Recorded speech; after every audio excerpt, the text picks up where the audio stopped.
Hello and welcome as we discuss the Synoptic Gospels. The Synoptic Gospels are four books, actually, the first four beginning books of the New Testament, that really give an overall synopsis of Jesus' life and ministry. Now, there's some things that we want to get into when we talk about the Synoptic Gospels. Number one is that the gospel of Jesus Christ is real. This is a real and authentic gospel. It's not complex. But if you read the four gospels, you get a very clear understanding of who he was, what he came to do, and why he came to do it. The gospel of Jesus Christ is powerful. It has power to heal. It has power to transform.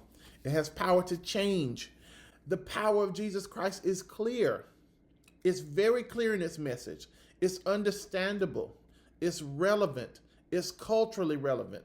And it's obtainable to everyone that hears it. God is in control. He's the originator of all things. We've also got the fact that humankind who has been made is sinful in nature and needs a savior. Now, the other thing that the gospel, one of the concepts of the gospel of Jesus Christ is that Jesus' death has covered and eradicated sin for us, and that his grace is available to those that believe in him, who he was, and his works. Now, the Gospels of Jesus, or the Synoptic Gospels, give us great insight of who he is, and it brings it to us from different angles. It brings it to us from different perspectives. The Gospels give very credible and valuable information with its overlapping of stories. There are certain stories that you'll read about in Matthew, that you'll read about in Mark, that you necessarily won't read about in Luke. And then you may read about a new one in John that wasn't in all three of them. But those overlappings give great credibility and historical standing. Let's take the Gospel of Matthew for a few seconds. Each of these four Gospels are written from different perspectives. So we have Matthew, who's a tax collector, and he showcases Jesus as the fulfillment of the law. All throughout the Old Testament, we've been talking about Jesus coming and this Messiah that's coming. He's coming, he's coming, he's coming. Well, he's come. In Matthew, he has come, and he has come to fulfill the law that we've been reading about. And he bridges the gap between the Old and New Testament for us. And Matthew boldly proclaims that he is the awaited Messiah that the Jewish nation has been waiting to come, that he has come. The Gospel of Mark, while it's the shortest of the four Gospels, it emphasizes Jesus' authority. Jesus is indeed the Son of God, but he's also not just the Son of God because he's come from God. He is a great teacher, and Mark emphasizes his teaching and how impactful his teaching is. He's constantly referred to in Mark as teacher or rabbi, which during this time period were great titles for those who had a great understanding and grasp of the Torah.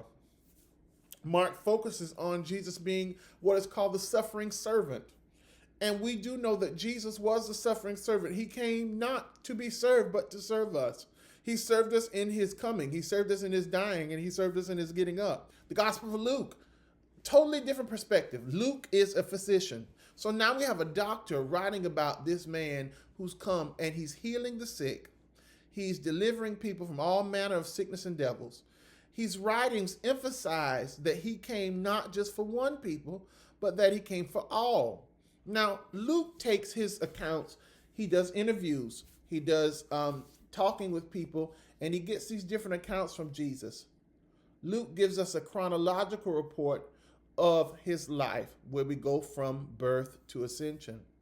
John is completely different. It emphasizes the divine nature of Jesus. Now, yes, all the books emphasize the divine nature of Jesus, but John specifically takes us all the way back to the beginning.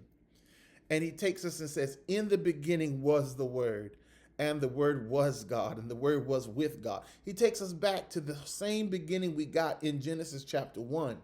But then he goes a step further and he says, and the Word became flesh and dwelt among us. So not only was he in the beginning, but now he's come to do life with us and dwell among us and be among us. In the book of John, we also get these I am statements from Jesus. Jesus tells us who he is. He goes on, he has the 7 I am statements. He also does great teachings with his disciples. If you look at the latter part, maybe the middle part of John, you start to see him teaching his disciples about him going away. He starts giving them lessons and preparing them for his departure. Now, why do we have these 4 Gospels? What's the reason? The 4 Gospels simply provide a framework for the message of Jesus Christ.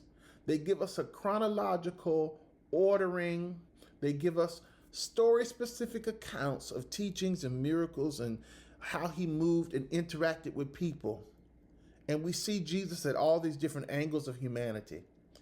These 4 books, all in tandem, show us Jesus, who he is, why he came, and what all of that did for us. I hope you've enjoyed this lesson today.